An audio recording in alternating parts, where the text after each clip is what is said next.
Personally, I think an armistice is probably the best case realistic goal.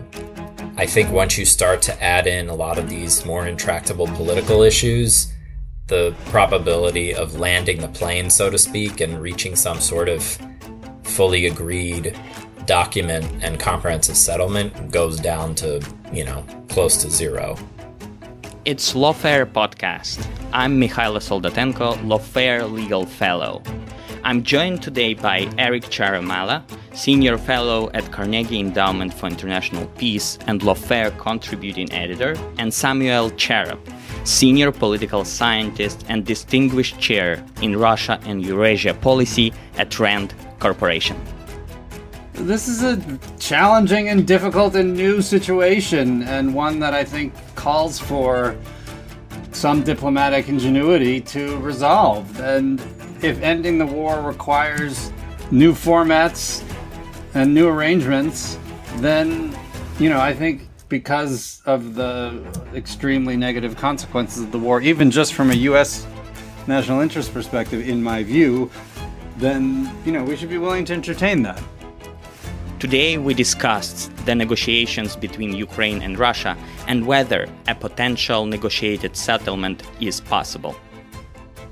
So today we are discussing the Ukraine-Russia negotiations, and there were 2 rounds of talks in mid-May and early June. This is the first such kind of talks since the talks between Ukraine and Russia broke off in 2022. And as a result, the parties conducted the exchange of prisoners of war and return of the bodies of the dead soldiers. However, the publicly released peace proposals of both parties show that there is a staggering gap between their positions. It remains unclear whether the further rounds will happen, but today the Kremlin spokesman said that there might be a 3rd round of talks soon after exchanges finished.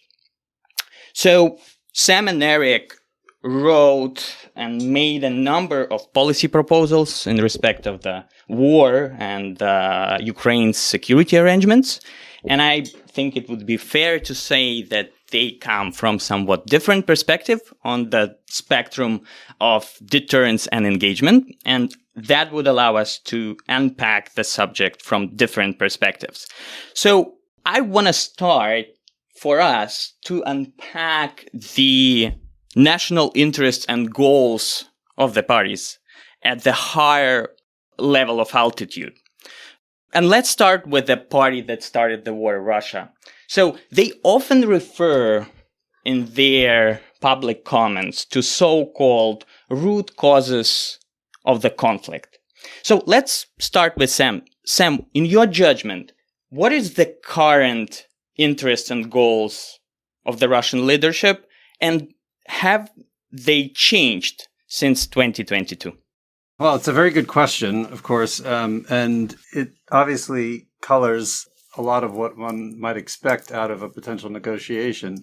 But I think there are 2 things I would say, generally speaking, about interpreting the goals of parties in what is now a protracted war that has evolved in different phases as a general matter. And the first is that it's usually never just one thing that motivates states to take big decisions about war and peace. And so looking for a single answer is probably not the right approach in this context. And the second, which is sort of hinted at by your question, is that these things tend to evolve over time. And what drove a country to go to war might not be the key to divining what it takes for that country to exit a war, because the objectives might no longer be the same, even if the war itself is the same war as when it began. So, I think that often this is posed as a binary between, either this is about Putin's imperial obsession with Ukraine and his insatiable desire to crush Ukrainian statehood at any cost versus sort of it's all because of NATO enlargement. And I think that is overly simplistic and probably gets at the first problem that I mentioned, which is probably there's a bit of both going on here, and perhaps in some more nuanced form. I think the question now really is about what it will take to satisfy, Russia enough to get it to stop the war.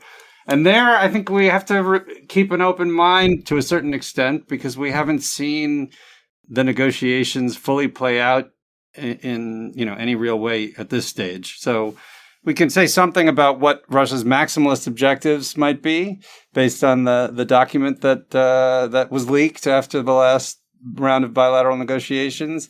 We can't really say much about what they might settle for if there were to be a real negotiation process that would entail them obviously having to step back from some of their more maximalist positions.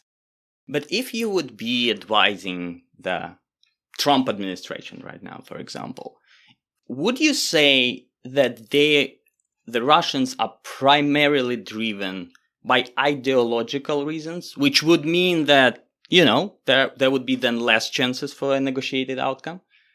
Or they care more about strategic objectives as they see them?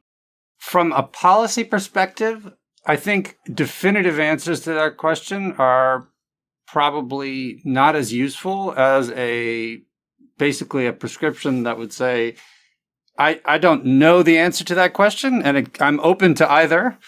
And the only way you can really find out is through a process that, entails testing the proposition that it is something other than an ideological commitment to, the destruction of Ukraine at any cost that is driving Russian policy. Because if that is the case, then, even the most sophisticated, negotiation format is not going to yield results that are sustainable. But the reason you enter into this process is to test the proposition that there is some potential compromise that is something other than that, as you put it, ideological framing of what they're after. Eric, what do you think about that? What would be your take? Yeah, I tend to agree with Sam that there is no real clear answer on this. And it's a mixture of, what I see as imperial and ideological reasons with a bit of kind of longstanding strategic objectives that have been common in Russian and previous to that Soviet foreign policy, such as, the containment of NATO and having strategic depth and so on and so forth. But I think where I differ a little is that I think that the data that we have, which goes back to, really Putin's essay from July 2021, and then goes through all of the actions that he's taken, the rhetoric that has come from the Kremlin, since the full-scale invasion started, I think we have to go in clear-eyed to a negotiation that with the assumption that the reasons are much more ideological and imperialistic in nature to prepare for that, while, potentially testing out different formulations of things that we could negotiate over. Then you get into this question of what is a legitimate national interest that we would be willing to engage on, things that lead to arms control agreements, for example. That's a pretty standard pattern of engagement between major powers, is the recognition that, both parties have an interest in limiting the other's potential to attack them. So that is a conversation that we've had with the Russians before and are capable of having. But I think, again, they've shown no inclination to be willing to kind of put a ring fence and around that and have that be the guardrails under which we'd have a conversation. I think by continuing to insist on these maximalist demands, they make it harder really to question the assumption that that isn't really just the essential demand, which is to in essence destroy Ukrainian sovereignty, maybe not independence as a nation, nominally a member of the United Nations, but at least to make Ukraine unable to defend itself and resist Russian coercion. And so that's my operating assumption. So we'll get deeper into the positions and we'll discuss what's primary, what's secondary in their proposal. I will take a shot at Ukraine's interest and feel free to add anything that you think proper in this respect. So I think that the key Ukrainian interest is to emerge secure, independent, and prosperous democracy as a result of that war. And that would imply getting out of the Russian sphere of influence and having the security arrangement that would help it to prevent the future aggression and have the necessary conditions for development. And I tend to think that some sort of an ending to the active phase of the war is in Ukraine's interest. So feel free to add what you think in this respect, but my question to you would be, where do you think the U.S. interest aligns with the Ukrainian ones, and where they differ, and whether the Trump administration got the U.S. interest right? So let's start with Eric on that. Here's another case where divining what is the core American interest versus how the current political leadership interprets it. I think there's a maybe similar quandary to what we're facing in Russia, where I think, analysts like us can take a stab at what we think a reasonable conception of a Russian national interest is, but clearly Putin has a very different understanding of that that's colored by his own, personal convictions and prejudices and so on. And I think that's the case here, where we've seen real departures from, what would be considered kind of mainstream, longstanding American views about European security, where, maybe at a basic level, the current U.S. administration still agrees with the proposition that you laid out, Mykhailo, which is that Ukraine should emerge as a sovereign, independent, prosperous democracy, but that it's a much lower priority and much less integral to other interests that they consider to be more essential. And I think the previous administration made what I think is a compelling case that, while Ukraine is not a member of the NATO alliance and therefore doesn't have a treaty level guarantee from the United States that would require us to defend them, certainly it's an important enough interest that we should devote significant resources, including at the expense of other priorities and our own readiness, to help Ukraine defend itself. And that's what the previous administration did. In this administration, it's clearly not as high of a priority, even if maybe the ultimate outcome, if the president were selecting from a list of options, he'd say, yeah, sure, Ukraine as an independent state, that's fine. I'm good with that. But what are you willing to put behind it in terms of resources and the trade-offs you're willing to make? So again, I see it as a departure, and there is a huge disagreement, I think, between, this current political leadership and I would say large swaths of both parties of at least elected officials in Congress. And so again, who's entitled to give the ultimate view on what the American interest is? Is it the president? Is it the whole kind of political system? Is it the American public? Analysts? Certainly not analysts. Sam, what do you think about that? And specifically, I would like to hear, some people in the West, they argued for the George Kennan-like policy of containment. So resisting Russian influence whenever possible. Do you think that's in the U.S. interests, or some components of engagement should be involved there, and how that correlates with the goals in respect of the Russia-Ukraine war? Well, I think one thing that perhaps to paraphrase Eric, is to say what he said, which I largely agree with, in other words, is that the very fact that you've seen such a shift in the U.S. approach to the war tells you something about even what the sort of more core drivers of U.S. policy on this set of issues has been all along. I mean, I recall the reporting, at least, that Milley, that is General Mark Milley, the chairman of the Joint Chiefs of Staff, in the first years of the war, had, his four objectives And the first three had very little to do with Ukraine. One was about avoiding a Russia-NATO war, about containing the war within the geographical boundaries of Ukraine, avoiding splits within the NATO alliance, and then only 4 was about empowering Ukraine and giving them the means to fight.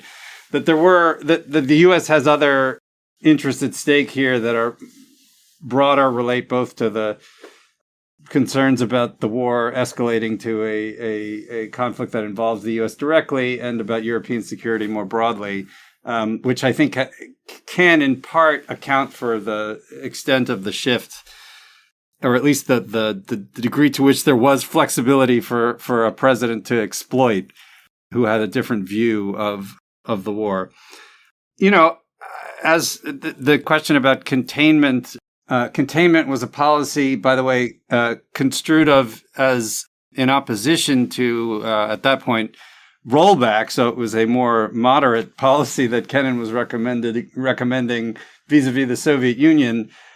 I think, it's hard to compare U.S. policies towards its major power rivals today, Russia and China, to U.S. policy in the Cold War, when opposition to Soviet influence globally was the fundamental driver of, all of U.S. foreign policy, and everything was essentially secondary.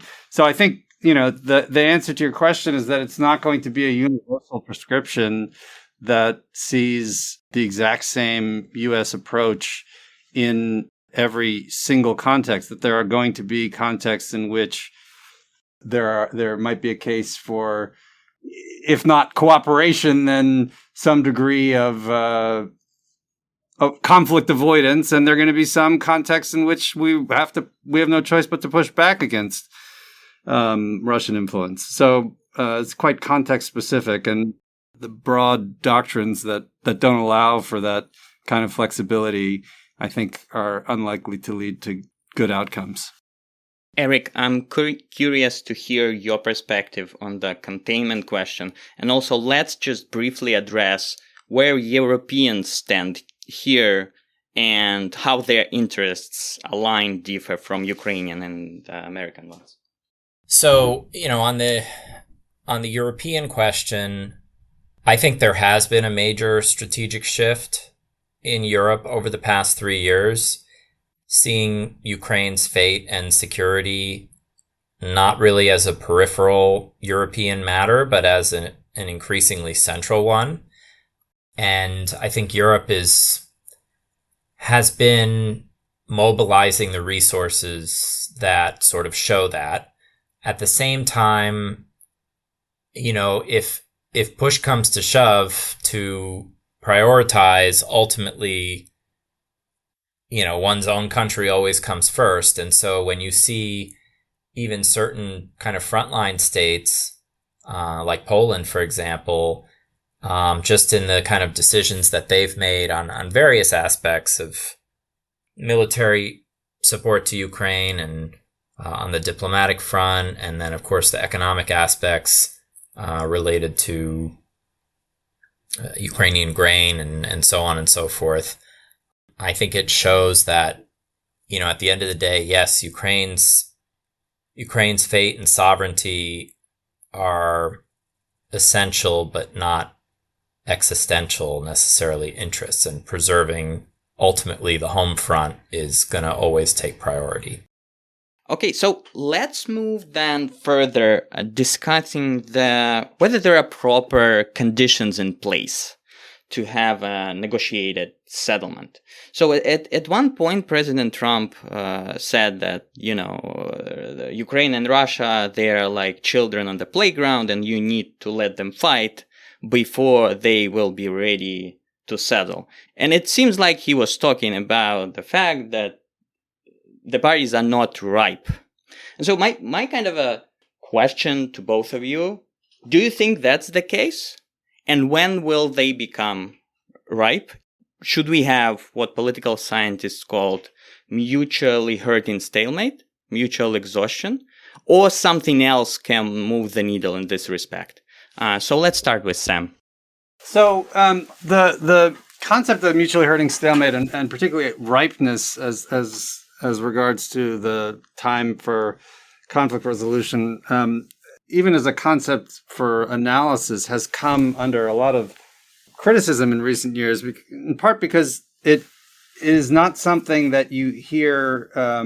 That research has demonstrated that parties, in the moment that they're about to end a war, actually recognize as such. It's only something that is sort of recognized in retrospect. So particularly as regards to policy decisions, it's not a useful tool necessarily to be able to divine the right moment, because some of this is not subject to rational calculus about battlefield prospects. Now, that having been said, I think it's clear that optimism about the utility of continuing to use force to achieve your objectives disincentivizes parties to agree to stop fighting. And I think one major problem we have right now is that Russia believes that in 6 months of the war continuing, or X number of months going forward, its position will improve, and that the deal it could get in the future is better than the one it could get today. And that clearly is a problem. But the sort of lack of a evident mutual hurting stalemate shouldn't be a reason not to try to get some sort of end to the war, some negotiated end to the war in the shorter term. It represents, that is the Russian optimism, a challenge, a major challenge to getting there. But it should not be an excuse for not trying, I guess is what I would say. Which would imply that the parties would need to make policy decisions about the concessions. That's the only other way to being mutually exhausted. Would that be right to put it this way? No, not necessarily. It's just that fundamentally the decisions about war and peace are political ones, and particularly in a conflict where I think the battlefield now is less about conquest of territory more than it is about imposing costs on the other side and using that as leverage to get a better negotiated outcome. Both sides are going to have to make compromises. Neither side can impose their maximalist objectives. So, if it is the case that if there were a credible process, and I would argue that there isn't one now, so we can't really make that argument, and it turns out that Russia is still insisting on things that it can't achieve on the battlefield, then we're just not going to have an agreement in the short term. And recognizing that its optimism is a problem, I think, is important for anyone looking at this issue from a policy perspective. But again, I think that if we just frame it in the terms of is it therefore the case that there's nothing possible that would potentially draw Russia into some sort of a negotiated outcome in the shorter term than whatever its perspective is on how things could get better? I don't see the evidence for that. I mean, I think there are lots of incentives that have been created for Russia to end this war. To say, cited two of them, the pressure on its economy and on its military, which are quite significant. Whether those will outweigh whatever benefits that Russia perceives in continuing this is only something you can find out through a process of negotiation. Yeah. And Eric, what do you think about that? And in particular, I wanted to hear your view. So some people right now argue that Ukraine should pursue what's called strategic neutralization, basically denying Russia success until it realizes that it cannot achieve its objectives. So my main concern with that it may take a long time and can result in a prolonged war at the current pace. So what do you think about that? And more generally to what Sam mentioned, what is the pathway, how to get the necessary condition for a negotiated outcome? Yeah, I mean, I think the conditions are clearly not there right now. And where I would differ is I would say Russian war optimism is not a problem. It is the central problem. And it's the central problem that I think one can only solve not through finding out more information in a negotiation, certainly not alone.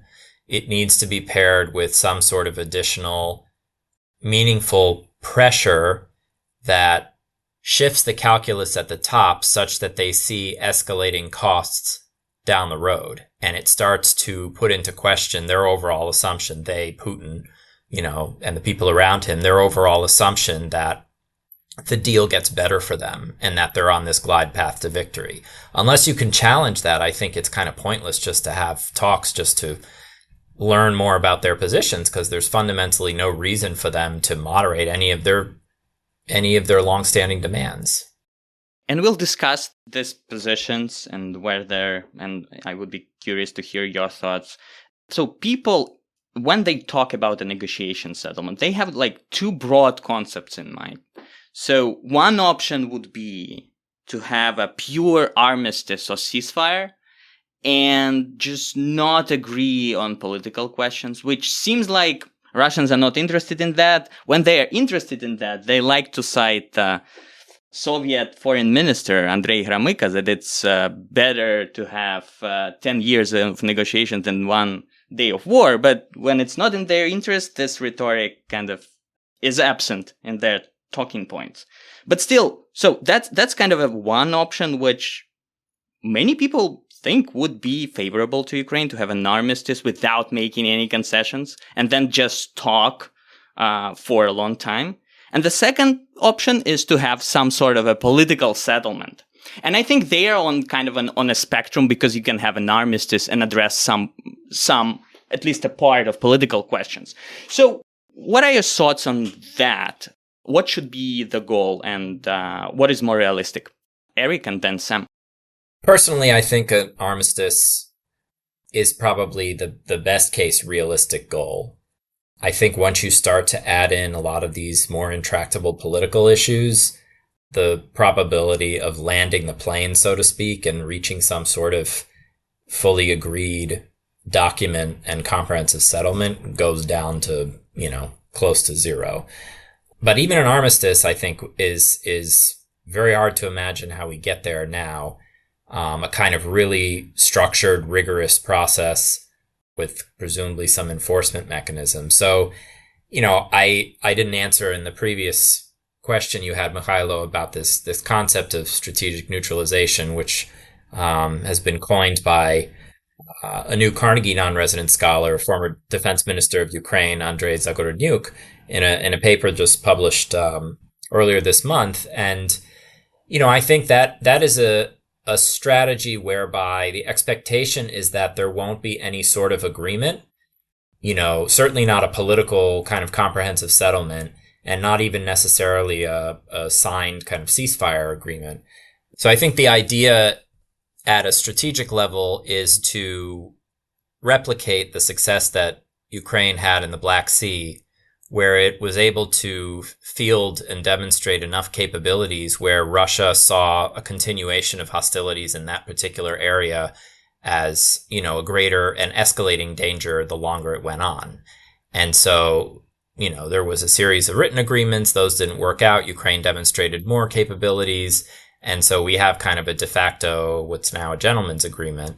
And I think Andrei's point is that through kind of a rigorous and systematic application of force and a management of resources limited on Ukraine's side, together with partners, you can start to replicate that across different domains and achieve some sort of, slightly more stable, but certainly lower level, of hostilities than we have now. But he, and I share this view, is pretty pessimistic about the idea that you're going to reach some sort of general ceasefire at the negotiating table. It's not to say that you shouldn't try, but getting back to my original point, you have to be able to show sustained pressure and staying power in order to fundamentally shift that war optimism that Sam was talking about. And I don't think you get there only at the table. Eric, would it be fair to say that this strategy would create a lot of risks of a long-term war, an unstable outcome with when you have a tacit ceasefire, there is a risk that another side would rearm, regroup, and attack again. So Do you think there is inherently this risk in this strategy? There is, but I think that is the inherent risk in the current approach.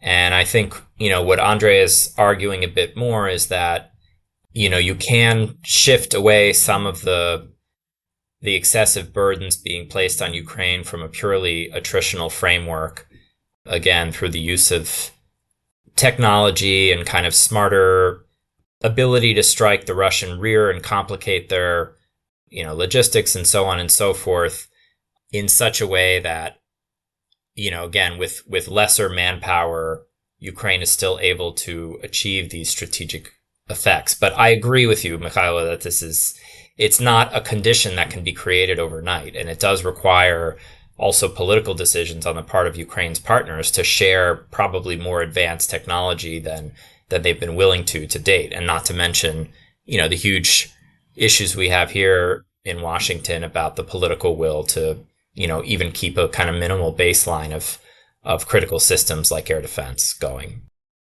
Sam, what do you think about that? And in particular, what are your thoughts about whether at least some elements of peaceful settlement are possible?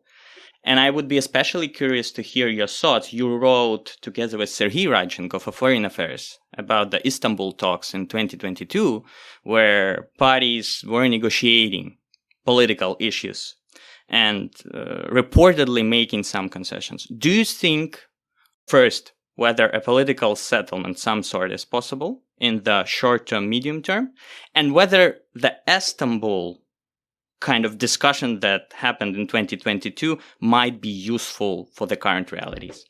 So I think one thing you said, Mykhailo, which is extremely important that I want to underscore, is that this is a spectrum question, right? So if on the one hand, you have a pure ceasefire/armistice that deals exclusively with the mechanics of the cessation of hostilities, and on the other hand, you have a peace treaty that normalizes relations between the former belligerents, the vast majority of negotiated ends to wars come somewhere in the middle. They have some elements that deal with more political issues and some that are more exclusively about the mechanics of ending the fighting.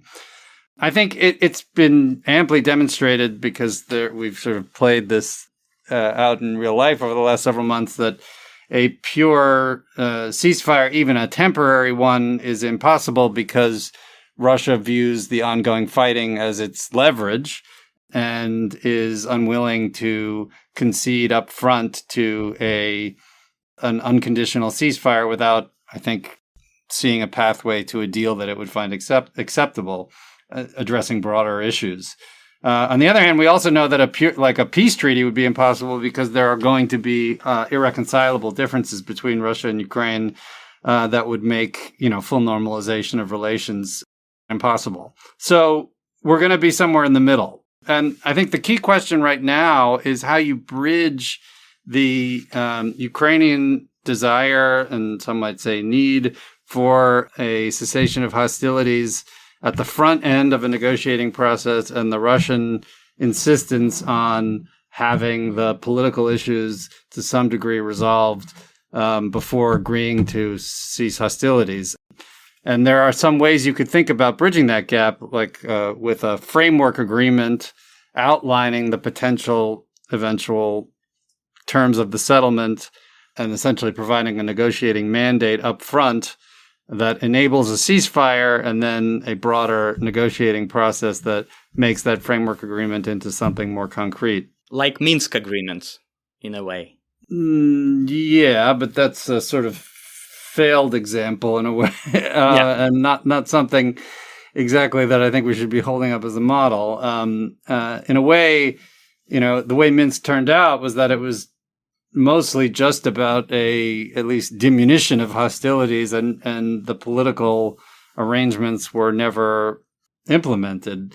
So I'm thinking about something that is more effective, obviously. But I think, Mykhailo, one of your questions is about the implications of accepting the prospect of a multi-year, or indefinite conflict to achieve a better outcome for Ukraine, which is sort of inherent in something in like Andriy Zagorodnyuk's proposed strategy.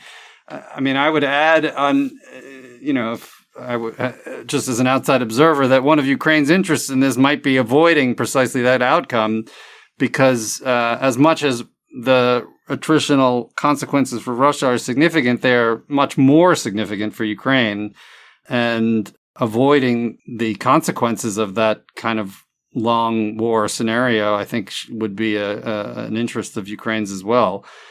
And in my view, also, that there's going to be some need for some degree of negotiated end to this war. It's the Black Sea model is unlikely to be replicable, across the conflict, precisely because violence is being used here strategically to achieve political objectives, at least for the Russian side. In this kind of interstate conflict, it's actually extremely rare that you don't have a negotiated end, historically, whereas some civil wars tend to end by petering out.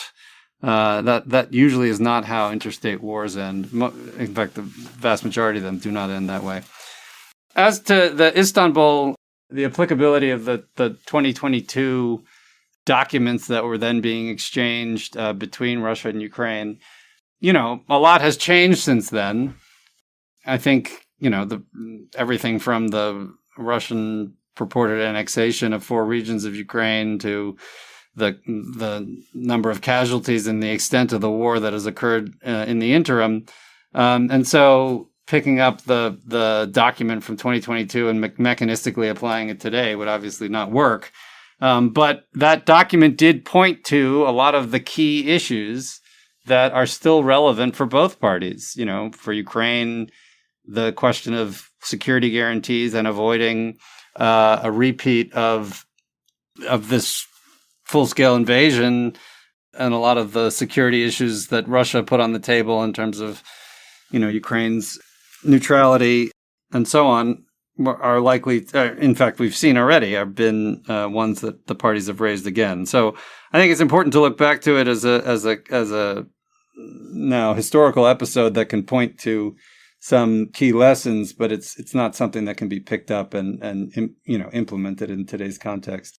To follow up on that, Sam, do you think, let's just imagine a potential concession on some form of armed neutrality, do you think that has a chance to move the needle in negotiations? Is that something that you would imagine be a sort of this policy issues in the armistice?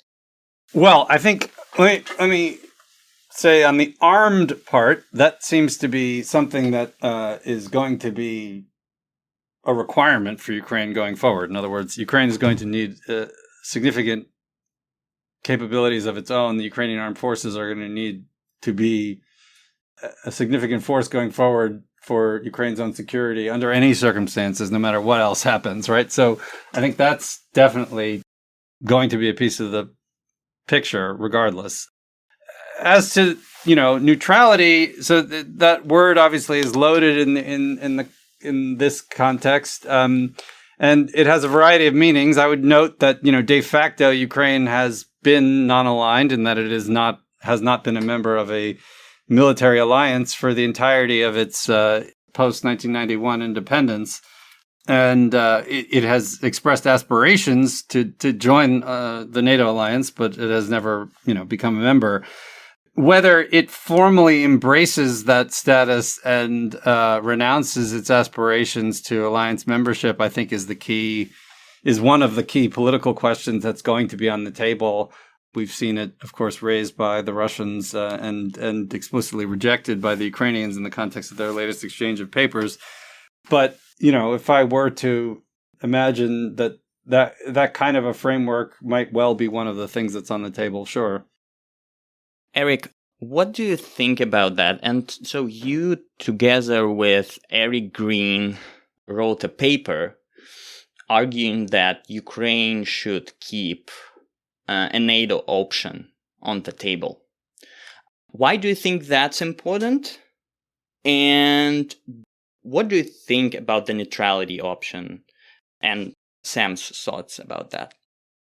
The paper, as that was written, it was in a sort of different political era prior to this administration. And so I think it's, the sort of main idea in there is just not really viable so long as Trump is president.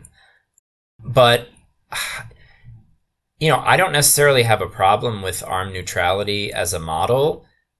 But again, I think the armed part is the much more important aspect and should, continue to be a Ukrainian red line. And by that, I mean what Russia has tried to do with the concept of neutrality, going back to, Istanbul and frankly back to 2014 and the ideas of federalization in Ukraine and all of that is ultimately to deprive Ukraine of a credible means to defend itself, both in terms of indigenous capacity and in terms of what would be, I guess, bilateral arrangements and agreements with different, presumably Western partners to receive training and equipment and technology and so on, even if not part of a formal alliance. And so I think the issue is that Russia has not credibly demonstrated that its main objective is achieving a Ukraine that is not actually part of the alliance structure, but still able to defend itself. That would be something that I think, could have a conversation about. And I think the Ukrainians at various points have been willing to have that conversation. That was fundamentally the deal that Trump and Steve Witkoff put on the table earlier this year. And I think the Russians sort of rejected it, completely out of hand.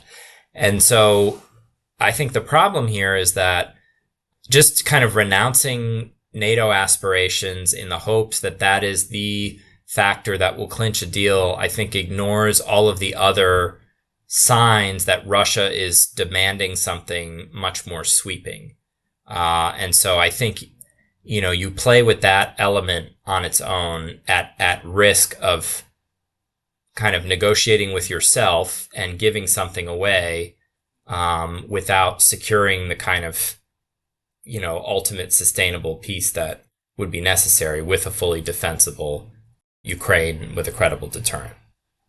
Eric, do you think the Trump administration proposals in terms of the, unilateral commitment of the U.S. not to support Ukraine's NATO membership, do you think that was enough for the Kremlin? Or no, do you think they had not. Concerns that, there would be another administration sometime soon, it may reverse course, European allies would not support that, and Ukraine would keep, including in its constitution, the aspirations to join NATO. So do you think that was the reason why they rejected it? Or what do you think? I mean, I think that's what Trump put on the table because that was the only thing in his power to kind of pledge up front as the framework for some sort of deal. He was basically saying, I'm going to reverse the longstanding U.S. position in support of Ukraine's eventual NATO membership. The U.S., we can't force all of the allies to come along with us, but we can have significant sway over them. If you accept this as a starting point, maybe we'll get to a place where it can be guaranteed in some fashion. I mean, you could imagine different formats where the U.S. could sign some sort of more binding arrangement that would have precluded, or not precluded, as we know, that's, no president can really preclude a future president, not even Congress can do that.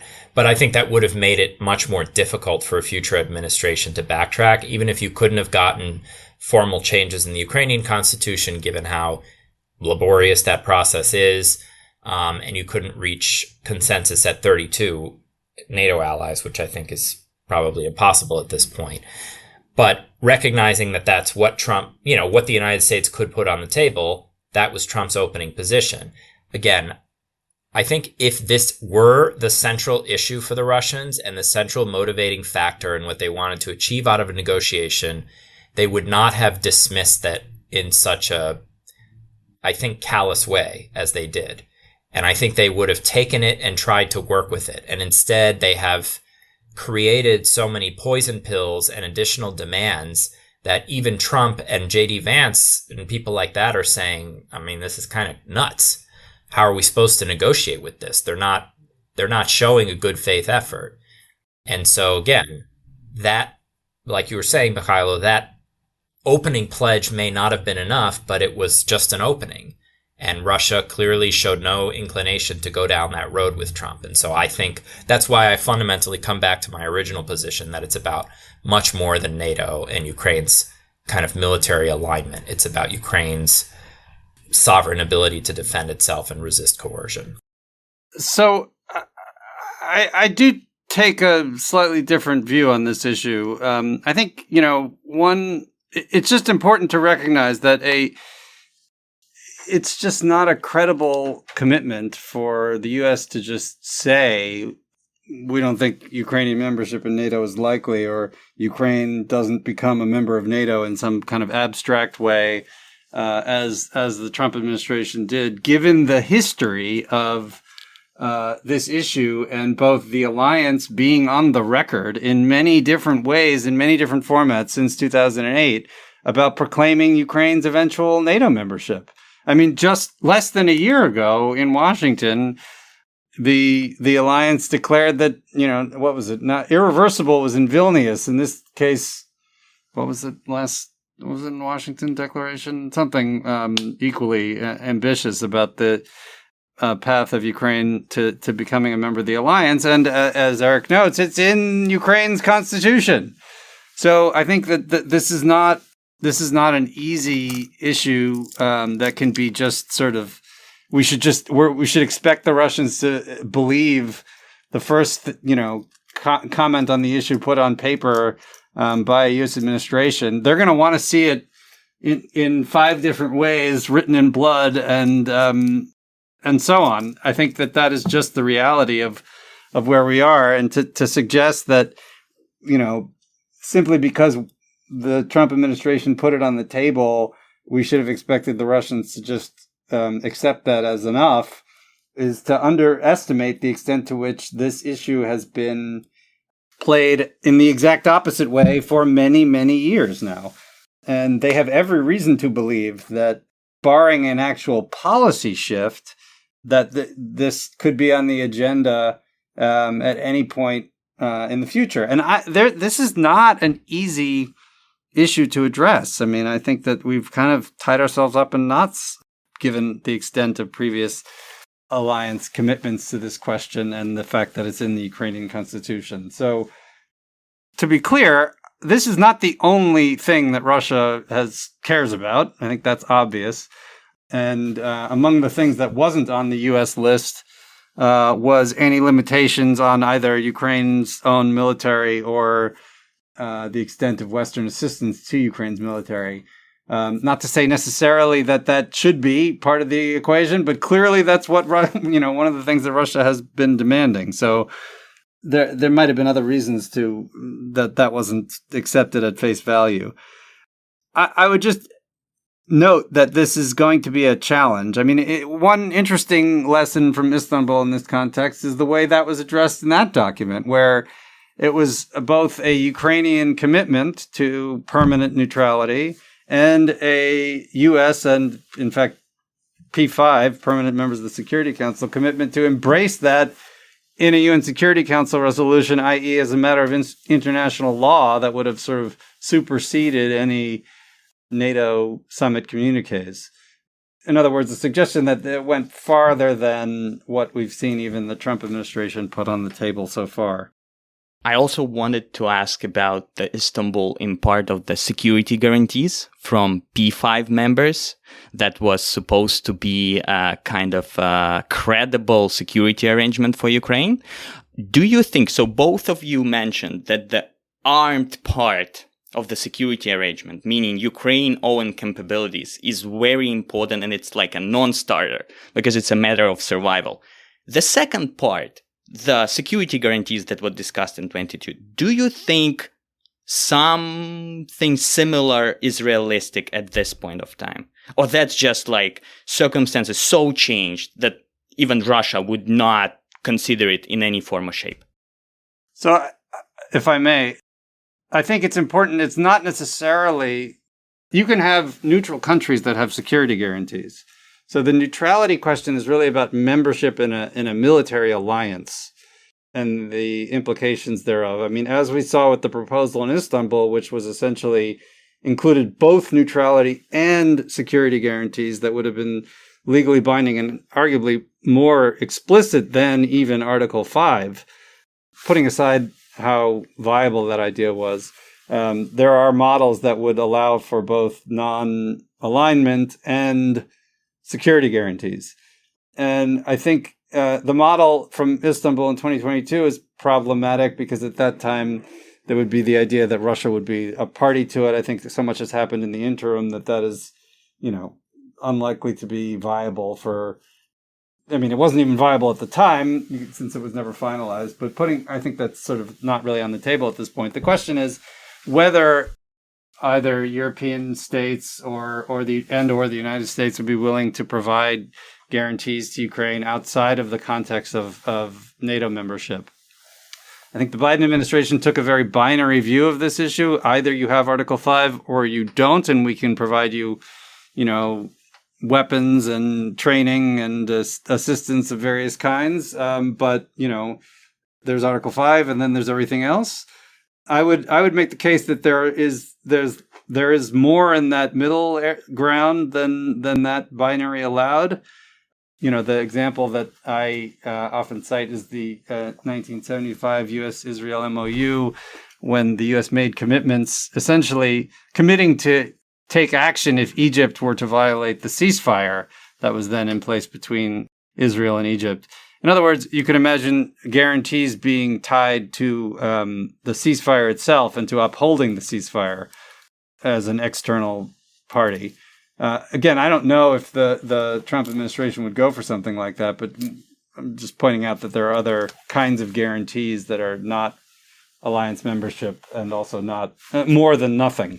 Yeah, and it would depend on details, because we can also remember the Nixon so-called security guarantees to South Vietnam, which not ended very well. Eric, what do you think about that, about the security guarantees part?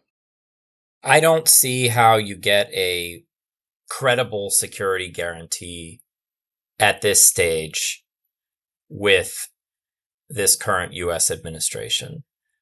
I do think you can piece together various arrangements that fall short of a guarantee, particularly, I think some European nations would be willing to lean a bit farther forward, as we've seen in some of the discussions around the coalition of the willing. But, I kind of never saw the Istanbul formula of a real ironclad treaty level security guarantee that included U.S. participation as viable, because I think the United States wasn't in a position to do it then and isn't now outside of a NATO framework where you have kind of more collective responsibility and it's much clearer what it means. I think these kind of creative solutions, while I like them and I do like to think about them, I think one of the challenges is that when you invent something entirely new, you can't just kind of declare it and then move on. You need to build so much architecture around it in order to create the actual deterrent value. Whereas in NATO, we've been working on it now for 75 years. And so when a country is a member of NATO, that's something that is actually clearly understood in the Kremlin. They make a distinction, as we've seen in this war, between NATO territory and non-NATO territory. And Putin, for all of his, brutality against Ukraine, has been pretty judicious about not crossing, what he understands to be a red line of attacking Article 5 territory. And I think that would be the case if Ukraine were hypothetically a member in the future. Obviously, the conditions aren't there right now. But I think if you create some bespoke arrangement and some new kind of security guarantee, which isn't, the legal element of it is entirely clear, and, the collective versus individual mechanism and what exactly is being pledged, I think, you end up creating too much ambiguity, and then you could actually have a deleterious effect on your other security guarantees that, again, we've been working since the late 40s and 50s to reinforce all the time, both in Europe and the Asia Pacific, because of that kind of uncertainty and newness of it. So I would be cautious about kind of inventing new things when it comes to guarantees because the stakes are so high. But certainly short of a guarantee, it does seem like we can piece together some arrangements. Whether that's enough to make Ukrainians feel safe at the end of the day, that the war won't recur, I don't know.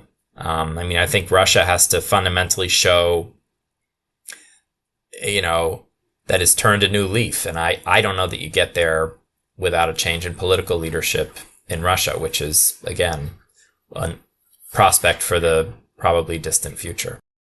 Sam, feel free to add anything else you want on this. But my question is, the next question is about other demands from Russia on the table. And those demands relate to the international recognition of Crimea and 4 regions of Ukraine that they don't fully control. And some people think that this is poison pills just to derail negotiations, while others think that that might be just a position from which they can walk back, saying that if you do amendments to your constitution, we will do amendments in our constitution because they made, obviously in violation of international law, amendments to their constitution in respect of those territories. And also, I'm curious, what do you think about their other demands about cultural stuff, Russian language and everything? Is this something secondary, or they would still consider them on the same importance with their NATO neutrality and other demands? Sam, what do you think? I think it's patently absurd in this context to demand Ukrainian withdrawal from areas that Russia has very little chance of retaking militarily in any plausible, medium-term context. If they insist on that, then it's not going to be a very fruitful negotiation.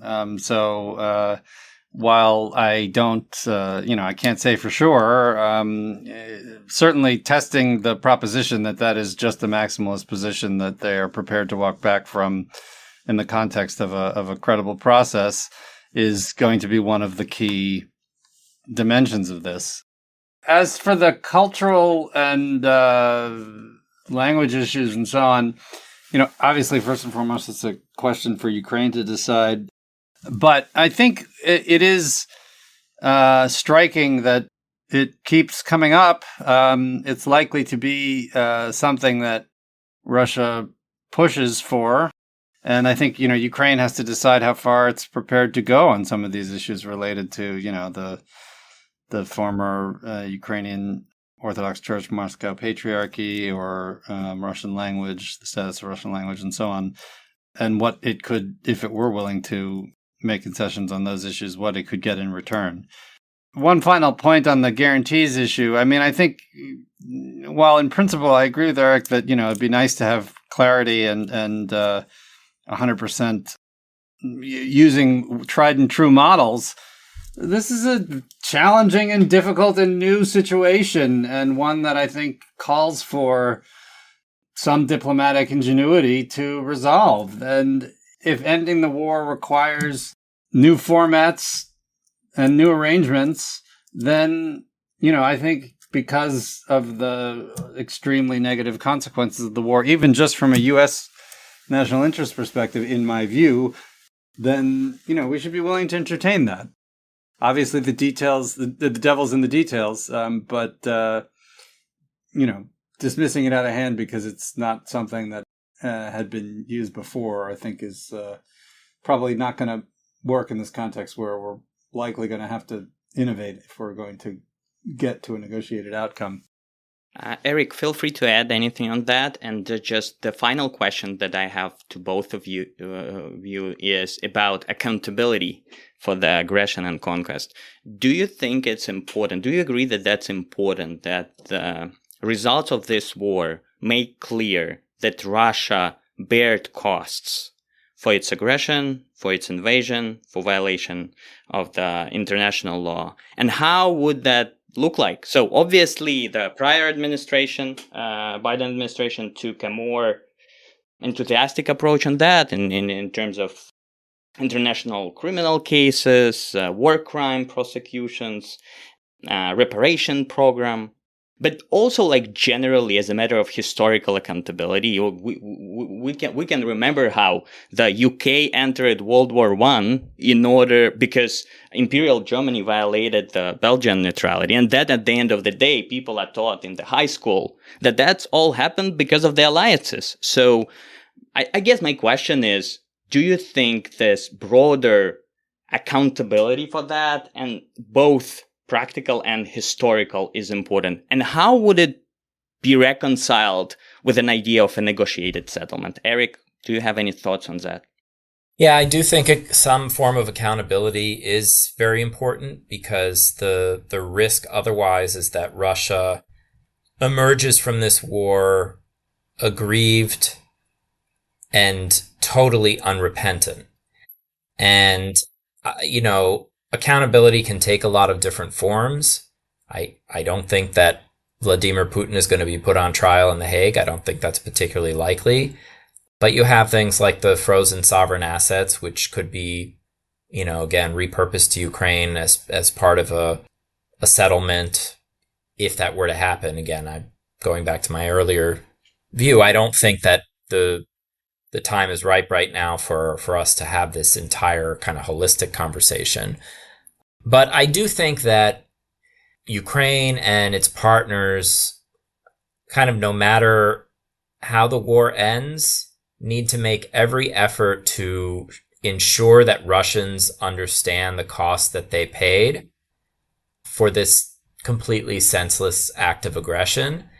And I think that will be very difficult in the current political environment in Russia, where, again, there's essentially no freedom of dissent and whatnot. But one day there will be political change. And I think being able to show through a historical record that Russians paid a tremendous cost in terms of lives, and that the government was, hiding the ball in a lot of ways, I think could at least go part of the way towards having some sort of historical reckoning in Russia. But, I don't think it's going to be a clear-cut case, where Russia undergoes the kind of true reckoning that, would make it face up to the crimes that it's committed on a kind of systematic scale in Ukraine. I don't see how that happens right now.